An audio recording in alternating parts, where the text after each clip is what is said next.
igreja, aqueles que eu não saudei, que a graça e a paz do Senhor Jesus esteja com a sua vida. Nós estamos terminando a carta de Paulo aos Efésios, uma carta muito rica, conforme temos estudado ao longo desses domingos. E hoje nós estaremos dando continuidade, estudando os versículos 25 a 31. Antes eu queria que você ficasse com a sua Bíblia aberta, aí no capítulo 5. Quero simplesmente chamar a atenção dos irmãos e das irmãs para alguns detalhes antes de lermos o texto que vamos estar analisando. Veja bem, aí em Efésios, no capítulo 5, a partir do verso 18, nós temos uma seção que vai nortear todo o restante da carta até o seu final. A nossa ideia, pelo menos assim temos conversado entre os pastores, é que em fevereiro nós acabemos o estudo de Efésios e começamos outro livro da Palavra de Deus. Mas a partir do verso 18, quando o apóstolo Paulo fala àqueles irmãos, ele diz: "E não vos embriagueis com vinho, no qual há dissolução, mas enchei-vos do Espírito." Depois de Paulo ter estabelecido esta base para uma vida cheia do Espírito Santo, ele começa a elencar os resultados que existem na vida de um crente a partir do momento que ele está sendo controlado pelo Espírito Santo de Deus.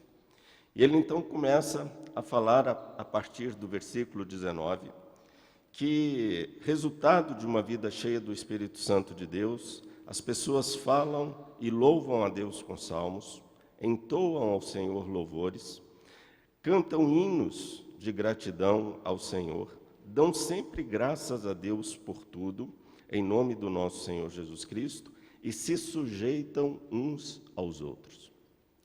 Esse verso 21, sujeitando-vos uns aos outros, por sua vez, vai dar a base de tudo aquilo que Paulo vai falar em seguida. Primeira sujeição é a nossa sujeição a Deus, a obra do Espírito Santo de Deus na nossa vida, que começa no verso 18. A segunda sujeição é a sujeição uns aos outros, no temor do Senhor. A terceira sujeição é a sujeição das mulheres aos seus maridos. O reverendo Marco Antônio falou-nos domingo passado sobre isso. Depois vem a sujeição, então, dos maridos às esposas, que já está implícito no verso 21. E depois, capítulo 6, a sujeição dos filhos aos pais. E depois ele fala da sujeição dos servos aos seus senhores. E, por fim, a sujeição dos poderes espirituais ao poder de Deus, terminando assim o livro, esta carta de Efésios. Chamo a atenção para o seguinte detalhe. A sujeição dos filhos aos pais, que é um assunto que vai ser tratado posteriormente, ele é precedido pela sujeição de um casal ao poder de Deus e um ao outro. Quer dizer, da saúde conjugal depende a saúde dos filhos. Deus, ele sempre trata o casamento de uma forma muito séria. Vamos ler os versos de 25 a 31. O que a palavra de Deus nos diz? Verso 25. Maridos, amai a vossa mulher, como também Cristo amou a igreja e a si mesmo se entregou por ela, para que a santificasse, tendo-a purificado por meio da lavagem de água pela palavra, para a apresentar a si mesmo, igreja gloriosa, sem mácula, nem ruga, nem coisa semelhante, porém santa e sem defeito. Assim também, os maridos devem amar a sua mulher como ao próprio corpo. Quem ama a esposa, a si mesmo se ama. Porque ninguém jamais odiou a própria carne, antes a alimenta e dela cuida, como também Cristo faz com a igreja. Porque somos membros do seu corpo. Eis porque deixará o homem a seu pai e a sua mãe, e se unirá à sua mulher, e se tornarão os dois uma só carne. Vamos orar? Pai querido, louvado seja o teu nome pela tua palavra, Deus, que tanto nos abençoa, nos edifica, nos exorta, nos ensina. Que possamos nesta noite ouvir a tua voz, que o Senhor coloque nos nossos lábios aquilo que o Senhor deseja falar com cada um de nós. Que saiamos daqui abençoados por ti, ó Pai, edificados pelo Senhor. Nós assim nos colocamos na tua inteira dependência. Usa-nos para a tua glória e louvor e abençoa-nos, ó Pai. É a nossa oração, em nome de Jesus. Amém. Queridos, eu queria falar nesta noite sobre as bases de um casamento feliz. Os judeus dizem que um casamento feliz é um milagre de Deus. E eu fico pensando, na nossa vida, o que não é um milagre de Deus? E, sem dúvida alguma, um casamento feliz é uma bênção muito grande do nosso Deus. Paulo, nessa segunda parte de Efésios, que começa do capítulo 4 e vai até o capítulo 6, Paulo está exortando a comunidade a viver de acordo com aquilo que Deus fez por eles. Na primeira parte de Efésios, Paulo fala daquilo que Deus fez por nós. E na segunda parte, a partir do capítulo 4, Paulo vai falar: tendo visto tudo aquilo que Deus fez por vocês, agora vivam de acordo com o que Deus realizou na vida de vocês. Ou seja, cuidar bem dos filhos, tratar bem os empregados, amar a esposa como Cristo amou a sua igreja, sujeitar-se uns aos outros, diz respeito ao quê? A nossa conduta e a nossa ética.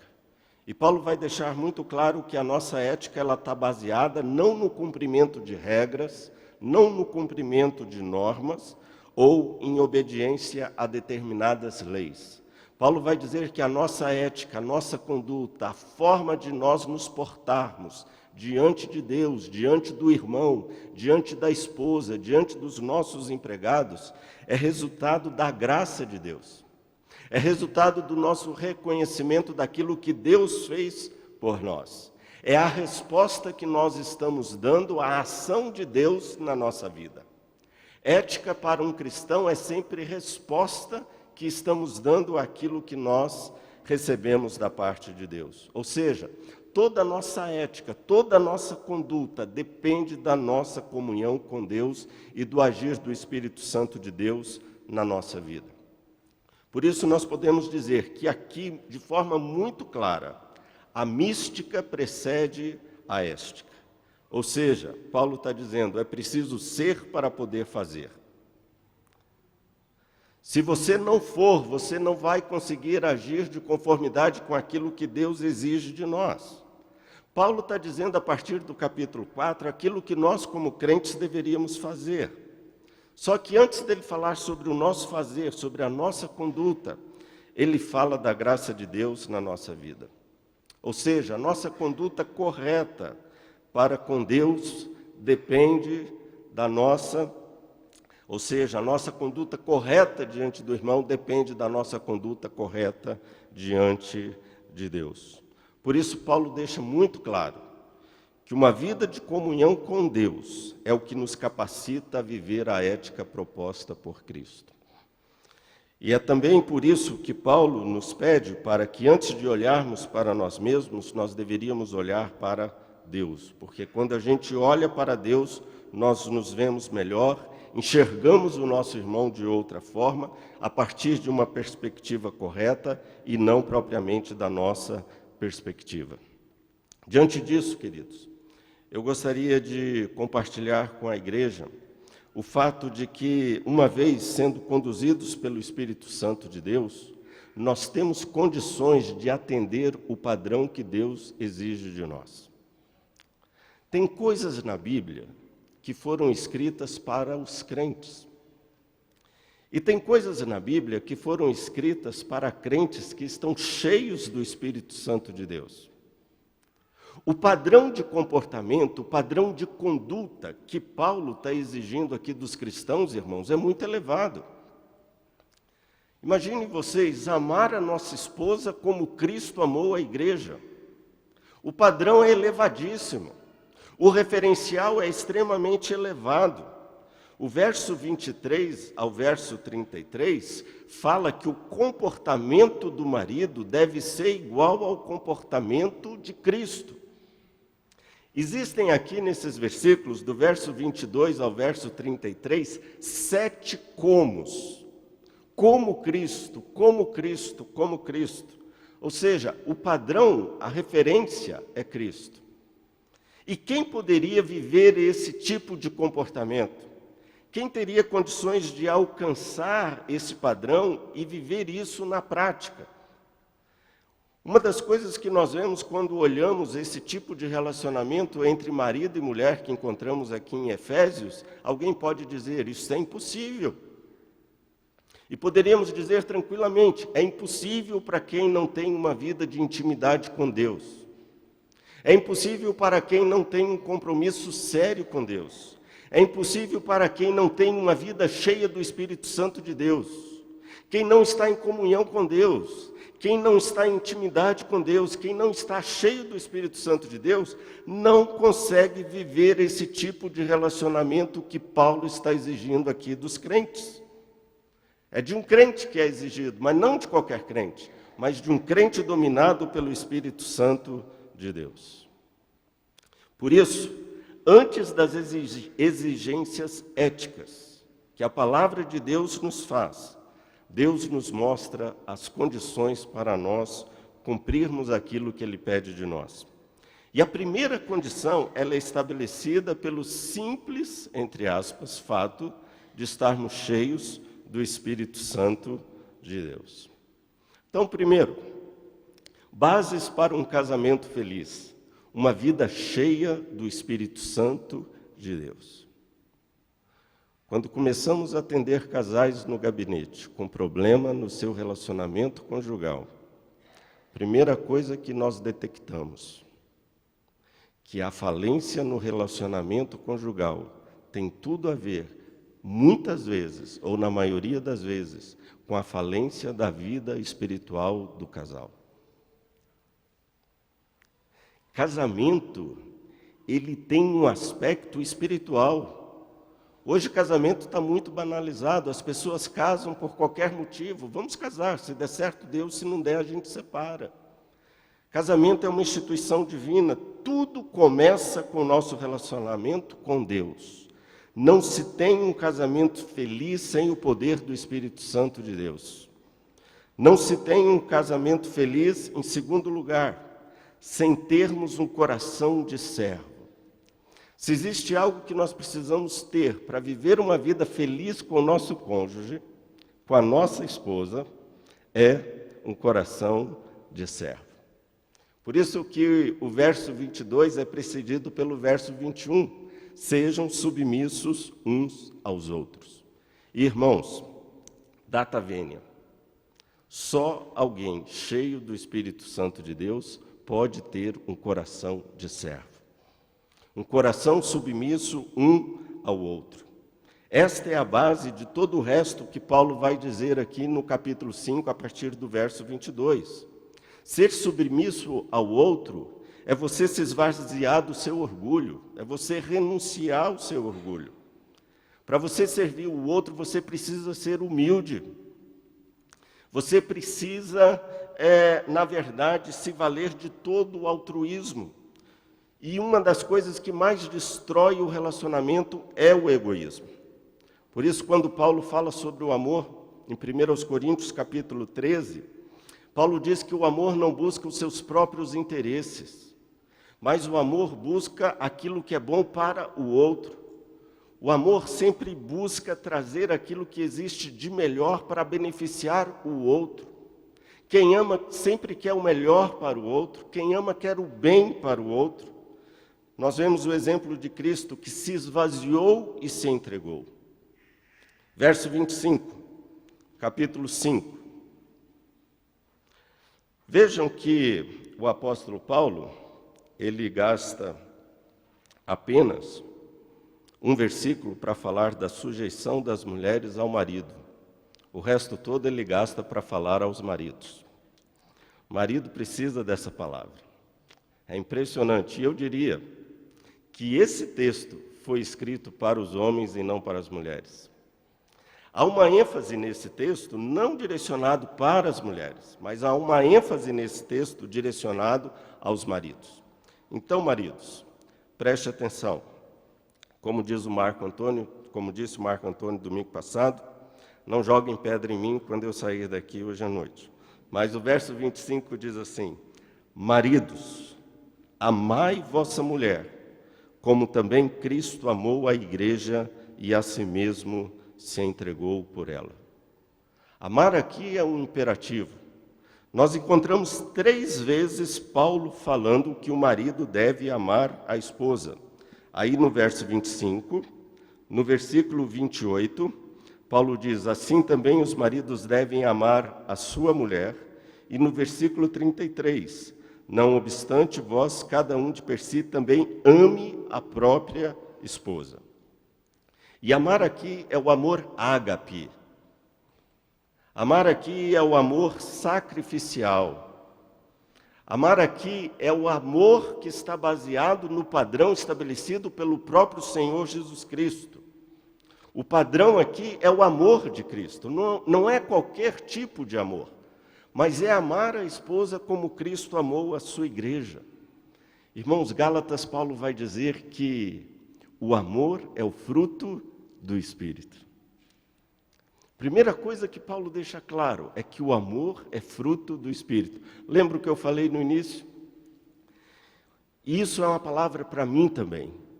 Eu não vou conseguir amar a minha esposa como Cristo amou a igreja se eu não estiver cheio do Espírito Santo de Deus.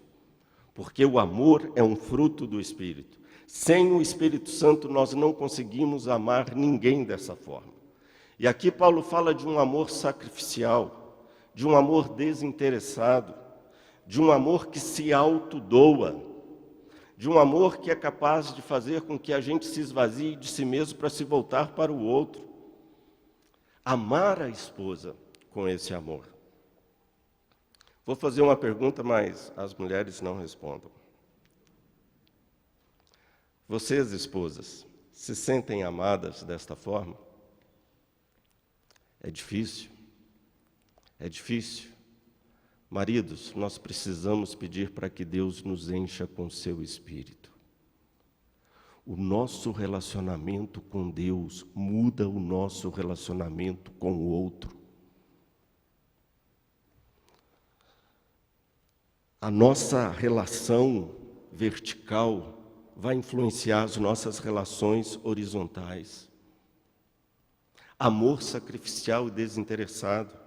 João Calvino, comentando esse texto, homens, maridos, palavras do Calvino. Mas Calvino diz que um homem que não ama a sua esposa, como Cristo amou a sua igreja, é um monstro. Mulheres, não chame o seu esposo de monstro hoje à noite. Mas é um padrão subbíblico, e eu diria subhumano. Outra coisa que nos salta aos olhos quando nós lemos esse texto é que Paulo em nenhum momento fala dos direitos dos homens ou dos esposos que eles adquirem após casarem-se. Quando a gente casa, a gente não passa a ter direitos, mas nós passamos a ter deveres.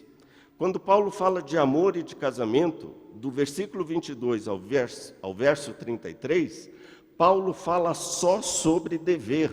Paulo não fala do direito dos maridos, mas fala do dever de amarmos a esposa. A nossa responsabilidade, o amor nos responsabiliza. E aqui nessa sessão, os maridos e as esposas são lembrados, ambos, dos seus deveres e não dos seus direitos. A ênfase aqui está nas responsabilidades de cada um e não nos direitos de cada cônjuge. E eu diria que quando nós casamos, nós somos constrangidos não a reivindicar direitos, mas a exercer os nossos deveres. Como disse alguém, hoje a gente vive numa sociedade proconizada. a sociedade do PROCON. Todo mundo quer se valer dos seus direitos. Todo mundo reivindica os seus direitos, mas ninguém quer cumprir os seus deveres. E Paulo está dizendo que quando nós nos casamos, nós precisamos exercer os nossos deveres como esposa e como esposo. Outro particular nesse verso 25, vejam aí, capítulo 5, verso 25. Maridos, amai a vossa mulher como também Cristo amou a igreja e a si mesmo se entregou por ela. E quem se entrega aqui é o marido, não é a esposa.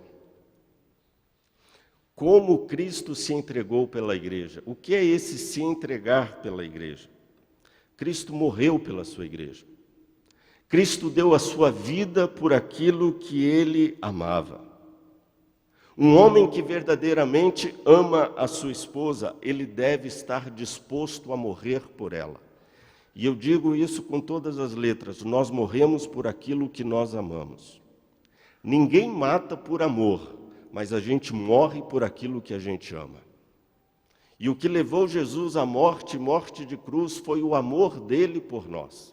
Jesus se entregou a si mesmo, se sacrificou por nós. E a gente dá a vida por aquilo que a gente ama. A gente se entrega àquilo que a gente ama. A gente gasta tempo com aquilo que a gente ama. A gente gasta dinheiro com aquilo que a gente ama. A gente dedica uma vida inteira àquilo que a gente ama. Agora, irmãos, quando não existe amor, tudo é mais difícil e complicado. Quando não existe amor, não tem tempo, não tem agenda, eu estou ocupado, estou cansado, estou com dor de cabeça, não vai dar.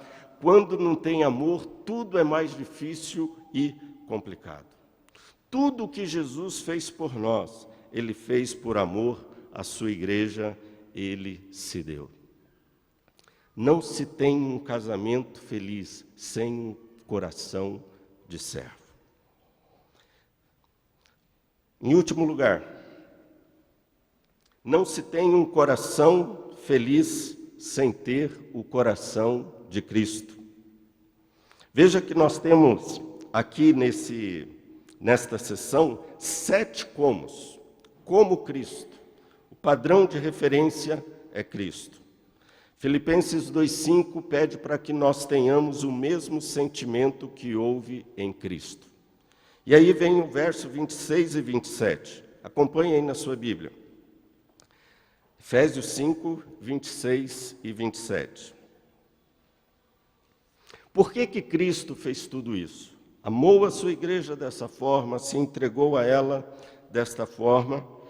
E o verso 26 e 27 fala: para que a santificasse, tendo-a purificado por meio da lavagem de água pela palavra, para apresentar a si mesmo igreja gloriosa, sem mácula, nem ruga, nem coisa semelhante, porém santa e sem defeito.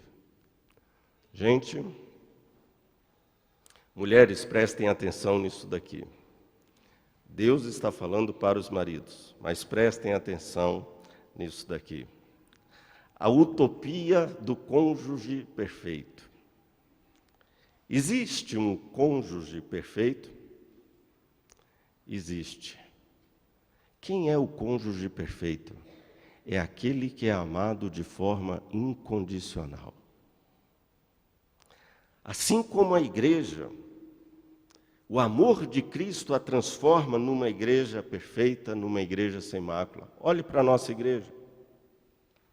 Veja se a nossa igreja é uma igreja sem defeitos. Veja se a nossa igreja é uma igreja que não tem rugas. Veja se a nossa igreja é uma igreja que não tem problemas. Sim, a nossa igreja tem rugas. A nossa igreja tem máculas. A nossa igreja tem problemas. Mas quando Cristo olha para a nossa igreja, o seu amor, a sua graça para com a sua igreja, a vê como uma igreja perfeita. É como um noivo que acha que a sua noiva é a pessoa mais linda do mundo. Você pode não achar, mas o noivo acha que ela é a pessoa mais linda do mundo. Você pode achar que ela não tem um corpo perfeito, não tem um peso perfeito, não tem uma altura perfeita, não tem olhos perfeitos, não tem cabelo perfeito, mas aquele noivo apaixonado que a ama, a acha perfeita, porque ele a ama. Cristo nos vê com olhos de amor. E é justamente isso que o texto está nos dizendo, que o amor santifica, o amor transforma o outro, o amor torna o outro puro, o amor lava, o amor faz com que o outro, aos seus olhos, seja uma pessoa perfeita e maravilhosa. Com isso eu posso dizer tranquilamente que nós enxergamos diferente quando nós amamos. A falta de amor, muitas vezes, faz com que nós não enxerguemos, de fato e de verdade, com o coração. Mas quando a gente enxerga o outro, por meio de um olhar de amor, a gente pode dizer, minha esposa é linda, como diz aqui o texto, gloriosa, bela, sem mácula, sem ruga, santa e sem defeito. Só um olhar de amor pode ver a igreja dessa forma. Queridos, quando a gente não ama, a gente começa a ver defeito em tudo. A esposa está gorda, precisando fazer exercício físico, ela precisa ir para a academia, está precisando de uma plástica, ajeitar isso, ajeitar aquilo outro. Quando a gente não ama, o outro começa a ficar imperfeito. Porque, na verdade, não é o outro que está imperfeito, é o meu olhar que não está perfeito. Está faltando amor, está faltando graça. E assim como Cristo olha para a sua igreja com esse olhar de amor e a transforma numa igreja linda e maravilhosa, Paulo está dizendo que um marido também, quando ele ama a esposa, ele sempre a vê bela, perfeita e sem defeito. Aí alguém pode falar, pastor, a minha esposa é sem defeito? Não, a sua esposa que é amada incondicionalmente por você.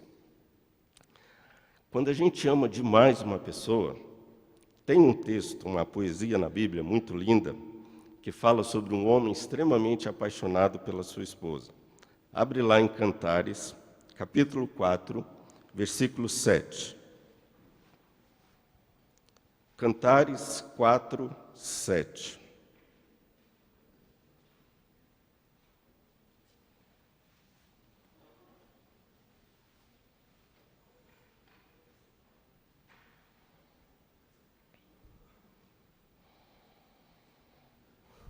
Quando o marido, o esposo, vai falar da esposa, veja o que o marido fala da esposa. Ele diz, tu és toda formosa, querida minha, em ti não há defeito. Você já viu os pais falando dos filhos? Aqueles filhos para aqueles pais são os anjinhos aqui na terra. São as crianças mais perfeitas do mundo. E ai de quem falar mal desses filhos. O pai está envolvido, o coração está envolvido, a alma está envolvida. Para ele, aquelas crianças, aqueles filhos, são pessoas maravilhosas, lindas, são anjinhos de Deus. Os professores deles que o digam, né? Mas para os pais, aquelas crianças são maravilhosas, porque o amor está envolvido. Há amor no relacionamento. Há um coração que está envolvido nessa relação. É justamente isso que o texto está dizendo. Um outro detalhe desse amor incondicional que nós, maridos, somos chamados a ter para com as nossas esposas. Versículo 28 e 29. Efésios 5, 28 e 29. Assim também os maridos devem amar a sua mulher como ao próprio corpo. Marido e mulher são uma só carne, o texto vai nos dizer. Portanto, quando eu amo a minha esposa, eu estou amando a mim mesmo, porque nós somos um. Quem ama a esposa, a si mesmo se ama, porque ninguém jamais odiou a própria carne. Antes, a alimenta e dela cuida, como também Cristo o faz com a sua igreja. Maridos, nós devemos cuidar das nossas esposas, como Cristo cuida da sua igreja. É utopia, né, pastor? O padrão é alto, o referencial é alto demais, mas é o que Deus pede de nós. Irmãos, com oração e jejum e com uma vida cheia do Espírito Santo você consegue, não desista. Ore a Deus, peça graça ao Senhor que Ele vai te dar. Paulo está dizendo que quem ama, cuida. Ter um coração de Cristo é cuidar da esposa como Cristo cuida da sua igreja. E a gente só cuida daquilo que tem valor. A gente só cuida daquilo que é precioso. Dr. Russell Shedd, comentando esse texto, Dr. Russell Shedd diz assim: a esposa é para o marido a pessoa mais importante do mundo. Não se pode comparar outra pessoa no mundo como a esposa. E ele continua no seu comentário dizendo: Senhor, dai-me esse coração, para que eu tenha de fato e de verdade esse sentimento. Sem o coração de Cristo, nós não temos um casamento feliz. Mas concluindo, amados irmãos, não quero me delongar muito, concluindo, nós vimos à luz desse texto que para termos um casamento feliz, primeiramente, precisamos ter uma vida cheia do Espírito Santo de Deus. O nosso relacionamento com Deus muda o nosso relacionamento com o nosso irmão. Precisamos ter um coração de servo, precisamos ter um coração de Cristo. E isto implica em amar a esposa como Cristo amou a sua igreja. Essa é a minha oração nessa noite, porque essa palavra é dirigida a mim também. E eu quero amar a minha esposa como Cristo amou a sua igreja. Eu quero poder entregar a minha vida à minha esposa, como Cristo entregou a sua vida pela sua igreja. Eu quero viver esse padrão que a Bíblia exige de mim como cristão, porque um dia Deus vai cobrar isso de mim. Deus não vai cobrar de mim muitas coisas, mas Deus vai cobrar de mim como é que eu tratei a esposa que Ele me confiou. Como é que eu cuidei da esposa que Deus me deu? Um dia Deus vai cobrar isso de mim. É uma bênção ter uma esposa. Eu me sinto extremamente abençoado com a esposa que Deus me deu.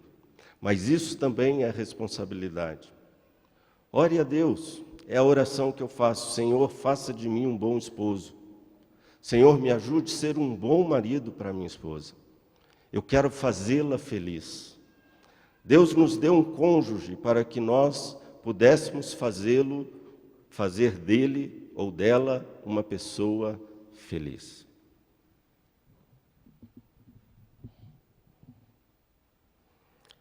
Eu não sei se eu deveria contar isso aqui à igreja, mas eu peço permissão à minha esposa para fazê-lo.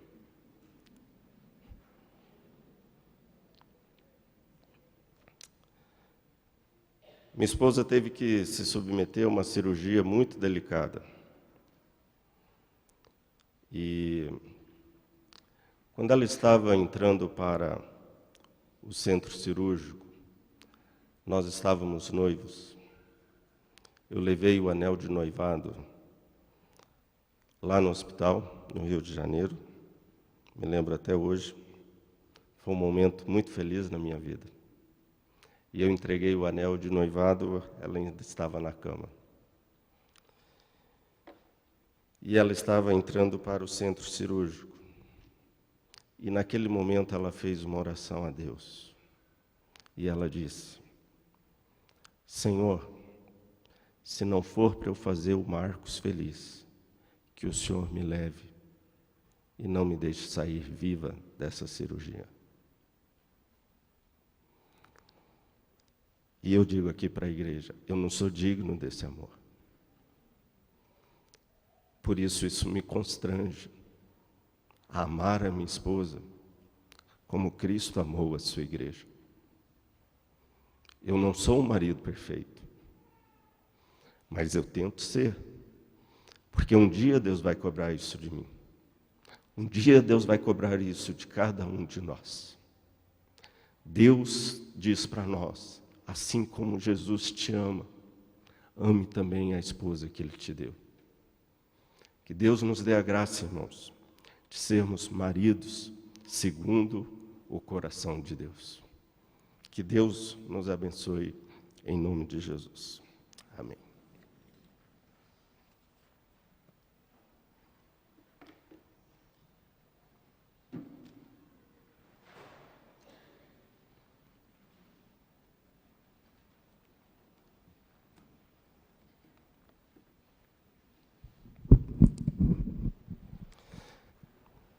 Queria convidar os presbíteros para nos ajudarem aqui na distribuição.